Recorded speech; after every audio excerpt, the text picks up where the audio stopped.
Seguim amb el repte dels 100 cims. Avui hem pujat fins a Santa Maria de Besora, a Osona, per pujar al cim del castell de Besora. Un castell que aquí podem veure les restes que en queden, que són poquíssimes, i de l'antiga església parroquial, que la tenim just aquí davant de Santa Maria de Besora, abans que fos traslladada cap al poble i destrossada per un general carlí. També hem pujat amb la Mercè i els dos gossos, que estan per aquí fent de les seves. Hola!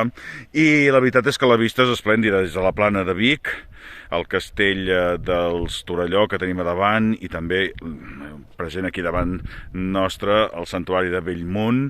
Tenim Vidrà al fons, aquí sota tenim Santa Maria de Besora, el castell de Milany, la serralada de Milany aquí davant, i Santa Magdalena, i tots els pics del Pirineu que tenim aquí davant, no gaire nevats amb aquest primer dia del 2023, i al fons, meravellós, el Pedraforca. Res, el castell de Besora, amb el repte dels 100 cims.